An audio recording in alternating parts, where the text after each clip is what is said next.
online broadcast network, AFTERBUZZ TV. Over 20 million weekly downloads in over 150 countries, and your #1 source for after-show entertainment.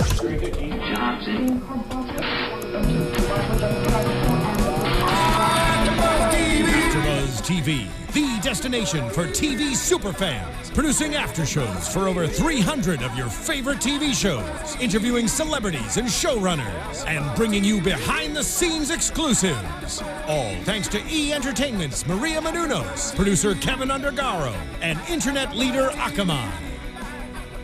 Now, let the buzz begin! And there it is. Welcome back, everybody, to Parenthood, AFTERBUZZ TV show. We're so excited to talk about Parenthood. Oh my goodness. Thrilled. Oh my goodness. We are back. I am your host, Marisa Serafini. With me, we have fresh faces on this panel. Ladies, introduce yourself. Hey guys, I'm Lexie Hammesfahr. Hello everyone, I'm Kellie Knezovich. And Kelly's brand new. Super person. brand new. Welcome. Thanks guys. It's your first after really show. excited to be here, yeah. Oh my gosh. And like just hearing this song, I'm so excited to talk about this episode. Really quickly, what were your overall thoughts for this as a premiere? This is like literally the last time that we're gonna have a first episode for the farewell season. It's pretty much the equivalent of your first day of your senior year. I was literally just about to say that. There you go. I like you. There we go. But see, that's a plus though. That I look forward to. Not so much, honestly. Kind of sad. It's bittersweet, I think. Yeah, absolutely. I mean, I think it was an amazing premiere episode. It was. But let's just get right into it. We're doing season 6, episode 1, Vegas. Lots of fun stuff happening. We'll start with Joel and Julia. Julia has a new man in her life, Mr. Jeffries. What do we think about him? Do we like him? He's cute. That he is, yes. But I am not so much a fan of them together. Honestly, I feel like she's with him because he's exciting and he's new and he's sexy. And Joel is safe and Joel's what she knows. But I don't see them together. I see them totally as just a fling. So you think that it's going to be a short time? I hope so, at least, yeah. I'm kind of rooting against it also, and I feel like Julia is kind of on the fence because when she said okay to trying the relationship, she didn't really seem fully convinced. Right. So, I mean, I think so too. I think over all these seasons, we've only seen Joel and Julia together, and I mean, we had the teacher last season for a brief amount of time, but I think us as the audience were built to believe that it has to be Joel and Julia. And I think that's why we're kind of going against Mr. Jeffries. I mean, yes, he's cute and spontaneous and all that fun stuff. It's fun for now, but I don't think it's going to last long either. Yeah. he just seems like a fun fling to like get her mind off of things. Yeah. And he's very, like you said, spontaneous. I mean, he comes in the room and he hangs up her phone call right away. Something that Joel would never do. I think she kind of likes it. I think it's exciting. It's new. Yeah, I mean, we had a few moments with Joel back in previous seasons where he would have that moment of spontaneity, and Julia likes it. But I think, I don't know, Joel, yes, like you said, Joel's more safe. But we also see Joel still cares about the Braverman family. And we'll definitely dive more into it, because after when when Zeke went down in Vegas, and then Joel was like, yes, you drop whatever you have to do, I will take care of the kids. I mean, that's the kind of man that you should have. That's the kind of man Julia should be with. That's a husband. Husband material right there. That's a husband. And what did you think of the conversation with Millie trying to convince Julia with Joel? Good for her for like being a mom and trying to set her daughter straight. I mean, I thought it was good that she kind of tried to reel Julia back in and bring her back down to earth a little bit. Yeah, definitely putting her life into perspective. Very motherly, which was great on Camille. She's amazing. She is. Yeah, I'm glad we find out that like 8 months has passed. A lot of time has passed. Yeah, surprisingly so. Yeah, Julia has a baby. Whoa, where did my mind went? Sorry. Julia, she has a job. Now. Yeah. I mean, because last time she was still in between, but now she has a job with this Mr. Jeffries. But this guy, she went to law school with him, right? Or they had a fling, or they were dating in law school or something? It shows that they've known each other for a long time. Okay. Because he says like something old along friends. the lines of, like, you know, I wish I didn't let you go in law school, or why did I let you go in law school, or something like that. So I think they have history. They're old friends, which I don't know, when you add history into it, which makes it even more complicated. Yes, it does. But makes for a great story. So many good things to happen. So anything more about Joel and Julia, I think we're in agreement that this fling is not going to last too long. Nope. No. All right, let's move on to Sarah. Sarah, I mean, a lot happened with Sarah. We start with her with Hank. They are now officially girlfriend-boyfriend. Making cappuccinos, that was funny. Cute. Yeah. I got a touch of Lorelai Gilmore in that scene. Yes. I mean, it's coffee nonetheless, but cappuccino. I love her in this series because I feel like she's so serious in it. It's such a change from Gilmore Girls. But at the same time, every once in a while, you do see like Lorelai kind of pop through. Yeah. Every time they make a coffee reference, I was like, yep, that's Lorelai. But so we know that Ruby is actually moving back to San Francisco along with her mother, Sandy. What did we think of Sandy? I think this is the first time we've ever really personally met Sandy. We've heard of her, but now she's here in person. We got to see what she was like personality-wise. She's very concerned for Ruby, as she should be. I mean, let's be real. Ruby is a teenager, and she's anti the world. And she knows everything. Teenage girls are the worst. Yes, she's the teenage girl. She's angry with her mom. I think there's more story to that because right now we just know there's a big separation between them, Sandy and Ruby. Whatever it was, maybe we'll find out. Big enough for them to literally move back to San Francisco to be closer to Hank and have a family dynamic to pretty much ground Ruby. I'm interested to see what the bad group was that Ruby was in Minnesota, whether that was like drugs or alcohol related or what. Yeah, I got a bad group. Right. Interesting. What do you think this will do to the Sarah-Hank dynamic now that Sandy is officially back in town and having a 50-50 percent custody over, the Ruby? What do you think that'll do with Sarah and Hank? Well, but Sandy doesn't really seem to care that much that Sarah's in his life. So I think from Sandy's end, it's not really good. Like, she's not going to try to drive Sarah and Hank apart. But I feel like with Ruby in the picture and the tensions between Ruby and her parents, it might affect Sarah. I think Sarah is not fully on board with it. In the end of the episode, she was saying, yeah, this is great, 50-50 custody, great. I don't think she meant it. I think it will be interesting because I don't think she's gonna like it. Right, and also she's a mother herself, so she knows what it's like if you have an unruly child. You have to do whatever it takes to get that back and get that foundation back. So you do whatever it takes and you make that sacrifice for your children. So I think she was coming from that aspect, and plus just being the accepting girlfriend that she is now with Hank. She's very accepting. Very accepting. Maybe a little too accepting. I think so.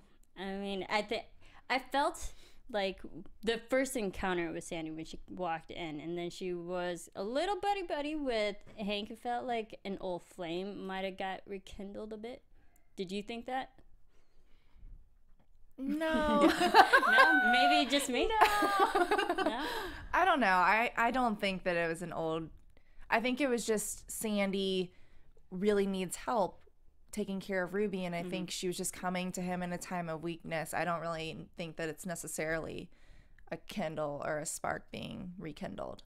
Going back to what you were saying earlier about something must have happened between them enough to bring her back to San Francisco, I honestly think it could just be the fact that Ruby is a teenage girl and hating life and hating her mother and wants to get away, and that's probably Sandy probably can't deal with that and doesn't know what to do, and she needs help, and she needs Hank's help, a fatherly figure. Yeah, I kind of saw it maybe for the dramatic aspect. It's like, I'm getting back with my ex-husband to be closer to him and maybe start that family over again.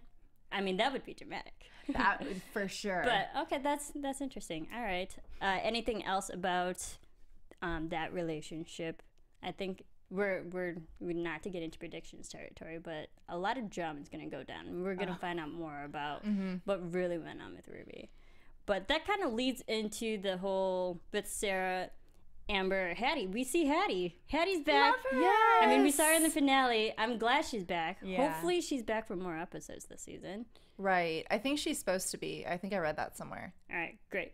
I mean, because last season, season 5, she didn't have her contract wasn't renewed, but they brought her back for the finale, you know, just for story developing purposes, which is great. So I hope Hattie is more of a concrete character in the season, especially for the farewell season. We have to have Hattie. And honestly, I do feel like she will be in this season a lot because I think she's going to help out Amber and be her close friend and be her confidant. I don't think Amber always goes to her mom, and so I think she'll go to Hattie a lot. Exactly. And it was like, that's what Amber needs exactly right now. She has no men in her life anymore. And who other girlfriends does she has? I don't think she has. At least we don't see them. I mean, we haven't seen them. No. So I think it makes sense for the family dynamic and just girl talk. You know, girls need to talk about being pregnant. Well, and I think also, I don't think they would have brought back Hattie and then created an entirely new, you know, storyline where she has a girlfriend and they introduce her to the family. So it wouldn't really make sense that she would have a short story arc. I think they'll let it play out throughout the season. I'm sorry. The fact that Amber had asked, how is it with your girlfriend, and do you still like guys? She's still getting deeper into that topic too. So I do think she's going to stay around for a while, probably the whole season, hopefully. Yeah, definitely. and or it could have been just, I mean, I love Hattie's back, but also maybe that was just a conversation to like just cover everything, all the time that they've spent apart, and now just stick it in a 3-minute conversation. But I hope Hattie's back. It seems like she is. But Amber's pregnant. What did we think of this? We're shocked. I feel like Amber is on the fence about it still, especially in the beginning of the episode. It seemed like she didn't know whether or not she wanted to keep the baby, and I think she kind of started to figure out what she wanted towards the end of the episode, leading into next episode. But I do think she was definitely on the fence and still is. Yeah. That was the craziest way to start the show with her sonogram. I was blown away. I did not expect it whatsoever. Right into it. Oh my gosh. And she was so emotional. And I think when she asked to hear the sound of the heartbeat again, I think she definitely got attached even more. I don't know if I don't know where she stands. I don't know how she feels about it. I think she's going to ask Hattie and her mom for advice, and I think maybe they might influence her one way or another. Yeah, definitely the family will definitely influence, because that's a big family. Might as well add one more to it. I mean, it's the farewell season, why not? But also going back to the fact that they opened up this episode literally with her sonogram and all that, because there was a whole controversy that NBC in their promos for the show throughout the summer season, that they revealed the big spoiler that Amber is pregnant, and people were upset about that. But the fact that now everyone knows, it's good that they started the episodes like, yep, confirmed, she's definitely pregnant. But my only question is, because 8 months have passed, and we saw in the end of last episode, she had the pregnancy test, but if so much time has passed, don't you think she would be showing by now and people would have known? That's a good point. Yeah, I mean, she would be a month out essentially from popping. Yeah. But I think it's technically early on, because I remember the nurse said, you know, you have to decide if you want to keep it because you're going to miss your mark, where it's too late to get rid of it if you wanted to. Yeah, so right now it's early, but going from them literally saying it's been 8 months and we finished with her already maybe probably being pregnant at that time. 8 months has passed, she would have been showing by now. So that, I think that's my only problem with the timeline. Timeline. But maybe or how long has she been sleeping with Ryan? Or is it Ryan? Or is it Ryan's baby? I mean, because the last time she got it on with Ryan in the hospital bed, but had they kept sleeping together, who knows? I mean, we didn't even see Ryan tonight's episode too. Exactly. But yeah, I think that was my only question, is like the timeline in this. A little funky. Who knows? Yeah, I'm a little off. But so we had the whole girl bonding time with Hattie, and we see Amber. She's very hesitant to tell her mom, but I mean, I can understand that. But it's Sarah and Amber. Every time they're together, they're amazing, and I don't see. She always goes to Sarah at any time in her life, whether it be something fun, something good about her life, or something bad. And the fact that she's really hesitant about it kind of broke my heart, the fact that she didn't want to tell her mom. But that's being pregnant as however old she is, 20? ish. Yeah, she's 22? I'd say early 20s. Yeah. 1920. I can see how that would be terrifying to go to your mom. So regardless of how close you are and what your relationship was with your mom, I think there's still a huge amount of hesitation when it comes to, you know, coming clean and saying what the situation is. Absolutely. She didn't even want to tell anyone, really. And when Hattie came and approached her and said, hey, I think you're mad at me, or I'm upset with you, she was still hesitant to tell Hattie. I think she's just kind of embarrassed to really tell anyone, or she might even be in denial about it too. Yes, very good point. It might be denial. Or maybe she's just hurt that maybe it is Ryan's baby, and the fact that she doesn't have the father figure. She would literally be a single mother. But the whole Braverman family would be there to help her. Right. So, I mean, I would see this pregnancy as a positive thing in her life. And she needs that because right now she's alone. But if she has this baby, she could potentially be happy. So, and we get the touching moment where Amber finally goes to Sarah, and, you know, after all this whole Zeke, we'll definitely get into Zeke's story, but Sarah, you know, she pours that bottle of wine and offers it. We're like, nope, she can't drink that. She's pregnant. What did we think of this scene? Because a lot of times every time they're together, it gets really emotional, but there were really hardly any words exchanged in this scene. But you could see the emotion written all over Amber's face. I mean, she was just working herself up to talking about it and bringing it up. I think she's a fantastic crier, and she always gets emotional, and it's so real. I really love their chemistry that they have together. Yeah, absolutely. And that kind of goes into my news, which I'll talk about later. I'm excited to talk about that. That's funny how you say that. But I love the scene, especially, I mean, we have to have the Sarah Amber scene, so I'm glad they put that in the first episode. Yeah. It's, you know, just more stuff to look forward to. But I think overall Sarah would be happy with this. I mean, obviously she's shocked. She really doesn't know what to say. But in the end, I think Sarah would be okay with it. Because you have the whole Braverman family there to back her up. Right. I think everyone will be there to support her. I think possibly right now Sarah's a little not supportive or could not be supportive, but I do think later on, 9 months down the road, I think she'll be happy about it. When she has a grandkid. Yep. Yep, when she has a grandkid. Oh, goodness, so much. But Sarah's just like all over this place in this episode. So she's with Zeke. And to throw Zeke's birthday party, they decide to go to Vegas. Hence the title of this episode. I love this scene because we don't really see a lot of scenes with Sarah and Zeke, and then they go to Vegas, party it up, play some blackjack, and Zeke just kills over for a quick second there. What did we think of that? That was kind of scary. Yeah, it was definitely scary. I mean, you never want to see your parent, you know, in the hospital or having an ailment, and the fact that they can't diagnose it, they don't know what's going on, and he has a heart condition and he won't listen to the doctors. Yeah. I actually have had situations like that happen in my life. Love you, Dad. And it's terrifying. It's so scary. I think Sarah did a really good job of attempting to keep it together. She didn't know what to do when she was in the hospital, but let's be real. It's your first time in the hospital taking care of your dad. No one knows what happened.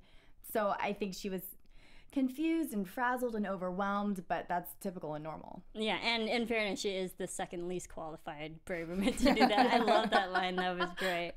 But what did we think of Zeke's behavior being so unruly with the young doctor and going against medical advice? You know, he wanted to side the AMA, and it was like, when you have a heart attack, I believe for the next 24 hours, you're in critical condition. You know, literally, they monitor you because anything could happen in those 24 hours. And what do we think of Zeke completely going against that? That he had no qualms. No. I loved his comment about you look 14 to the doctor. He totally did. He did. Yes. He really looked way too young. He might be the young Doogie Howser of today. You know, who knows? I mean, I really don't mind being young because age is just a number. It says nothing about how intelligent or how good you are at your job. Very Absolutely. true. Yeah. And the doctor obviously knows more about his condition than Zeke does himself or Sarah or any of the Braverman clan. But I was really surprised at how determined he was to not be in that hospital. He just wanted to go out, not I want to leave the hospital. It was I want to go out and party. It's my birthday. I want to go gamble. You know, I think that Zeke's reaction almost was pretty on par with how older people would act. Older men who are very manly and want to be independent would act if they're in this position. Yeah. Just speaking from when my grandfather was in the hospital, he was very much that way and would try to like be like, oh, I can go walk around when, you know, really, no, you can't go walk around. So I kind of understand and his also, actions. Yes, absolutely. And it's also like the older generation, and I'm not speaking for everyone because I'm fairly in the fairly younger generation, but we see in the older community that they're in denial about their age and their health, and so they do anything to prove that, like, no, I'm young, I bounce quickly. And it's like, man, they really don't like as they used to. And I think we see Zeke because he is older, he's getting up in age, and he's just in denial that, no, I'm totally fine, it was nothing. But I was surprised that when he went back that he was totally fine. I for sure thought something was going to happen at the table again, round 2, and he was fine. Do we think it's going to last, though? Do you think something's going to happen in the next 24 hours? Because right now, I loved how they did the whole selfie group, and everyone was just having fun when they go back to the casino. That was hysterical. But do you think he's going to stay healthy, though? I don't know if he's going to fall ill again within the next 24 hours, per se, but I think by the end of the season, for sure. Even halfway through. Yeah, I think that since he was back at the table, is going strong, I think he's fine for the next 24 hours, but I don't think so by the end of the season. Yeah, interesting. I loved the nice balance between, because this can be a very serious topic, but they had a lot of levity in the storyline, bringing the 2 boys back into Vegas, dragging them, and then Crosby just having fun at the 21st, like, no, you split the 8s. I don't know how to play blackjacks or whatever game that they were playing, but you know, just to add that humor to what could have been a very serious story. Yeah, I mean, it was just the perfect balance of that, what Parenthood does every single week. You can always count on Crosby to just make it so funny, and he's always good for a laugh. Oh yeah, absolutely. What do we think of Crosby and because we see that quick moment with Aida walking around, the family is all nice and happy. Yeah, so cute. Yes. Oh my goodness. Yeah, I love it. I love that family dynamic. I don't think we really ever see Crosby as a father figure. I mean, we do, but with a daughter, it's gonna be hard for him. It's gonna be very different. Obviously, we're not gonna see her grow up and be a teenager, but I think it's gonna be different having a girl. Yeah. I agree. I think it'll be interesting to see how he reacts with her and watches her grow up versus, well, not grow up that much, but versus how he, you know, acted around Jabbar. And so, but Zeke is okay for now, happy, playing, making a lot of money, $2,500 more, you know, he was up $2,500. That's good. I would not That mind is that. good. Good. I mean, I can't play poker for my life, but this was a very fun story. I think there's definitely going to add more to Zeke's health, though, because he is getting up in age, and it's going to become a more serious problem. But anything else on that? If I missed that doctor, he was fun. He kind of reminded me a little bit of Harry Potter. I think just because he was younger and he had glasses, so probably not that big of a resemblance, but that's what he reminded me of. He reminded me of like Albert Einstein or something. The way his hair was just sticking out, or it wasn't sticking out, but it looked like it was teased, honestly. He worked on that. Poofy. Yeah, I mean, he was the younger one compared to his actual doctor, Dr. Gordon. Oh yeah, which really turned the story, this somewhat funny story, into a more serious story at the end, where it's like, no, we really do have to go in there and check it out. yeah. But we shall see. All right, now let's get into Christina and Adam. They're building the charter school, which is great for them. It's really with 8 months. I mean, they got a lot done. Yeah, that was a quick turnaround. I'm interested to see though how they finish out that school in, well, I guess they already finished it out, but I don't really understand how they could have done that in 2 days, honestly. I know. I was thinking, I was like, did they get the cast and crew members of Extreme Makeover to help fix that place? All for free, yep. Yeah, all for free. But no, they had Joel help. Which But just for Superman plumbing, Joel. though. He just, right? Didn't he just help with the plumbing? He brought in guys though, right? I don't think they really touched on that. On that, but they did say that Joel was there to the middle of the night working on that place. So that just goes to show how great great guy he is.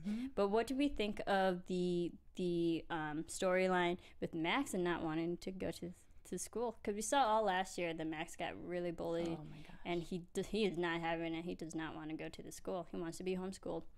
It's totally understandable. Absolutely. If you're bullied in school and you have a really bad experience, then I don't blame him at all for not wanting to go back. I mean, at some point you're going to have to face your fears and go into the real world and society and, you know, deal with people maybe not saying the nicest things about you all the time. But I understand where he's coming from as a kid, not wanting to go to school. Yeah, I was very understanding of that as well. I did think the conversation that Adam and Max had that I think convinced Max to go, with the lunchbox and you know, put your shoes on and all that stuff. Props to Adam, man. I would have never thought to speak to my child that way. It just wouldn't have crossed my mind. He's a great dad. Yeah. I mean, he's amazing. But I love how he can get into the perspective because he is talking to a child with autism. But don't do it for that child. Do it for your mother, which was really great because we do see Christina all last year. She fought and fought. She fought the public, she fought for the school, and now she into the fact that like she has to fight her son to go to the school that she's worked so hard for. I mean, it's great that Adam like really cleared that up. Like, do it for your mother, and because we started the school because of you. Well, and it's great that people like you, and it's great that Max finally had that revelation and gave in and went for it to support his mom. I wonder if he's gonna stay though. That's a question too. I did love the bonding moment when they're watching paint dry. Oh yeah, that not was a metaphor. Cute. Yeah, but you know, just the understanding like this school is for kids like Max and for Max, and it's a great thing. Go Bravermans, the Chambers Academy. I love this story. I really do. Yeah. And to have more places like this would be great. Some funny moments. Crosby and his line about going to the Sunrise Hospital. Oh my gosh. I've had a few accidents myself. Yeah, performer's perfume. That was Glitter great. in my eye. Oh, gotta love Crosby. And then, we also see Millie a little bit too. I mean, we touched upon her just a little bit, but it's great that she seems like she's moved on because they're in their house in the city that's now in their beautiful house that's unlocked most of the time. That's safe. Good. Yeah. And also Amber, how her door is always open. Yeah. We joked like all last season on our after show that Amber always has her door open. She's by herself. That's not safe whatsoever. But, and we did see a little bit of Drew and Natalie. Natalie's still in the picture. Yes. Which is interesting. Okay, so they're painting the charter school. But he didn't really have a big storyline tonight's episode, but we'll get into him. Yeah. But I'm I was glad to see Natalie back in the picture. I like her. I do too. I like them together. I think she brings him out of his shell. Not that we really saw much of that tonight, but I like them together. You like Natalie? Do you not? Do you like Natalie? I do. I like Natalie. Okay. Are you anti? All last season, our whole panel was against Natalie, only because, not to like completely reiterate everything, but like she's a troublemaker, and I personally don't think she's really that good for Drew. But I mean, yes, like you said, Drew is coming out of his shell, but I personally don't think that Natalie's a good person. Not a good influence. Yeah, not a good influence. We'll get more into that later. But Natalie's still in the picture, which. Good for Drew. Yeah. Good steady boy from girlfriend they said, for I love this you. one. Sure. Yeah. They last episode, I think. Yeah, they did that one. That quick moment, and like there was nothing else on that football field. The end of the storyline. Yeah, that was it. And I even questioned. I was like, "Do you think he really loves Natalie?" I feel like it's maybe I can't think of the word lust. Could be. I think he only had Amy before. And now he's experiencing Natalie, and she's different. Kind of like the whole Julia, Joel, and Mr. Jeffrey situation. I think I think he Something could. new. Yeah, just Something something spicy. new. Yeah, spicy. I get that. Anything else about this episode? A lot happened. A lot did happen. It was so good. So much happened. I mean, like, I love how Parenthood can cram so much into one episode, and you're like, whoa. Okay. I mean, even this episode with Max coming up to Christina at the end, you know, not saying anything, but going into the school. I mean, even I got a little emotional. I think it's so sweet. It is sweet. Yeah. And I think Max is going to have a better year this year. Hope so. I hope so. I think so. So let's get into some news, shall we? AfterBuzz TV News. Now, you said you had news? Yeah, I was just going to say that Monica is going to be in Studio 4E tomorrow. So Excellent. Monica tune in Potter. and watch her. Yes. On the She's going to be on E! News 7 and 11. 7 and 11. Yep. Not 7 and 11:30. 7 and 11. Yes. Think about that. September 26th. Yes. We got to date this now. I never know the dates anymore because my iPhone. Yeah. Oh, technology. What has it Gosh. done to us these days? Ruined us. But anything else? No. Oh, okay. I have a couple things. I mean, because Parenthood is back and we're so excited, Lauren Graham has been promoting everywhere, and she's made a lot of appearances this week. She went on The View, and she also went on Ellen DeGeneres and Craig Ferguson, which all really fun places. You should definitely check those interviews out. They're all on YouTube and on the internet and anywhere cyberspace exists. I love every time she appears on television and, you know, talk shows like this. From when she went on The View, she talked about playing, you know, because Peter Krause, her brother on the show, is her real life boyfriend. I love that. Yeah, just talking about how they met back on Carolina City, and that they get into really competitive board games, which was really cute, and getting into, you know, I think, their wasn't that the relationship. first thing that he asked her to do, to kind of hang out? Like, do you want to play a game? Yeah, and I they think so, or a actually board played game? a board game, Yeah. which was really fun. Awesome. I love that. Yeah, and then she also talked about her book, Someday Maybe, Lauren Graham's book, and then how, like, Diane Keaton inspired her to start writing, because Diane Keaton has 2 autobiographies, which are great. I read both of them. Go definitely buy those on Amazon or something. They're amazing. And Lauren Graham actually, you know, thanks Diane Keaton for giving that inspiration to just write.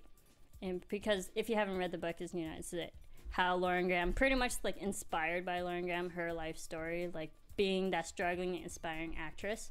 So definitely go check that out. And then she also appeared on Ellen DeGeneres talking about her alma mater school, the Bernard University that she went to.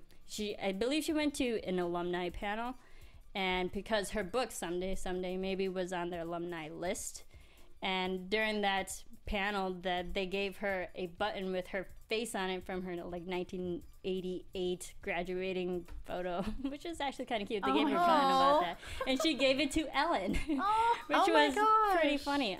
Definitely check that out. That's hysterical. And then she made a quick appearance on Craig Ferguson. Every time she gets with Craig Ferguson, they are just goofy, and I love it. They were just, you know, really just playing around, and Lauren just saying, I love being on the show. This is probably the last time I'm going to be on a show, because Craig Ferguson's show is going to end fairly soon, like this year. And they were just talking about, hey, if we did funny sitcoms together, you know, after Parenthood ends, we could do a sitcom and be like a married couple who are like funny comedy detectives and whatnot. I mean, it was a really, really goofy, funny interview. Definitely check that out. And then also on TV Guide, Mae Whitman gears up for Parenthood's emotional farewell season. So TV Guide interviewed Mae Whitman, just talking about the whole season being its last ones. And you mentioned the whole emotional crying scenes. Mae Whitman, she mentioned that her status is one of the best criers on television, which I definitely agree. But she says, sometimes I get it negatively, and people are like, Amber cries too much. But Mae Whitman also says, I'm not getting those scripts and going, I'll cry in this scene and then cry in this scene. When you love someone as much as I love Lauren Graham, and she's looking at you with those baby blue eyes, and they start to swell up with tears, there's just no way around crying. I'm like, oh, that is so sweet. That's so touching. Yeah, I mean, that totally makes sense. And every time, like, Lauren and Mae Whitman are just together, like, magic who happens. knows what happens? So many emotions gets poured out. It's amazing. It's just a great interview. Definitely check it out on tvguide.com. She also talks about, her friendship with Miles Heiser, who plays Drew, the brother. So definitely just check all those fun interviews out everywhere on the internet. Let's get into predictions, shall we? Fun stuff. All right. And now, your AfterBuzz TV predictions.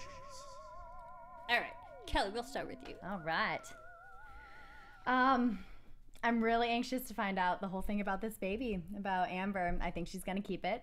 Okay. I think it's going to be a great addition to the family. I think she's already a very emotional character, and I think it's going to only, I don't want to say get worse because that makes it sound bad, but I think it's just, she's going to be a lot more emotional throughout the season. I'm really anxious to see more about Drew and Natalie. Because like we said earlier, I love them together. More crazy stories going on. Yeah. And then as far as Zeke, I think that's going to be really sad. I think a lot of not so great things are going to happen. I don't know if I would say that he has, I'm kind of hoping for, not hoping for a brain tumor, but just hoping that it's not cancerous and it's not a big deal. I mean, they did say that he's going to have, do you want to have surgery? I don't know what that means. I just hope it's not. I don't think anyone wants to have surgery. Right. But they should have surgery. Yeah. Well, especially seeing how he was in the hospital, how he didn't even want any of those tests being done. It's probably going to be anti every doctor visit ever. Oh, yeah. So. That just goes with Zeke's character, too. Absolutely. I'm interested to see how the Zeke medical story plays out, just because I love him on the show so much.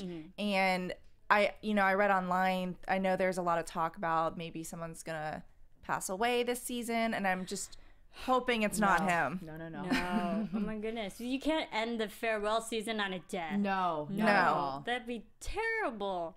Although Parenthood would have half of them to do that. Yep. They would do that. Yeah. But maybe, see, if they do that, it might be see a Zeke, but then welcome the new baby. That might be the Out goes one. Yeah. But yes. It's just the universe and how it works. That's kind of sad. I'll end this on a more positive note. I think this pregnancy, yes, I think more people are going to find out about it. And the Braverman family is going to be there to support, I was going to call May, because not May Whitman, the person, Amber. And I also think Ryan's going to come back. Ooh. I hope he Do you does. think it's his? I think it's Ryan's. Okay. Yeah. Just the way that they ended the last season, who else has Amber been with? But didn't they say last season that he was moving back to Missouri or With his, Wyoming. Wyoming with his mom? With his mom. But maybe because he needed that time to, get his foot on the ground, but maybe he's walking again and he comes back. Yeah. Literally just comes back for Amber. And then maybe he'll be in the family.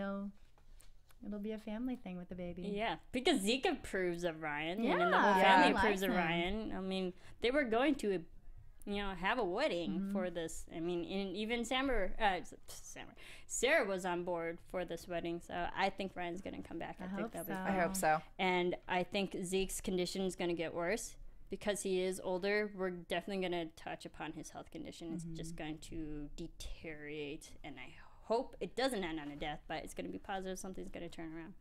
And also, just a fun note, I'm planning on going to the Parenthood set fairly soon. Oh, so, fun. yes, I'm freaking out. It's going to be my gosh. ecstatic. So hopefully I'll have photos in the near future. Maybe not next week, but in the episodes in our afters, I'll show some fun photos from the Parenthood set. Exciting. So look forward to that. Thank you everyone for listening. Where can everyone follow you on social media? You can follow me on Instagram and Twitter at Kellie Knez.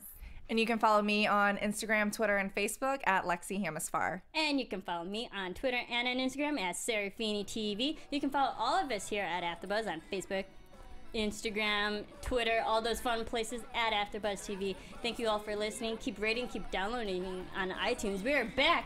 Season 6, it's the farewell season. We're going to have a great after show and more after shows to come.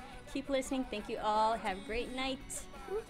From executive producers Maria Menounos, Kevin Undergaro, Phil Svitek, and the entire AfterBuzz TV staff, we would like to thank you for listening to the AfterBuzz TV network.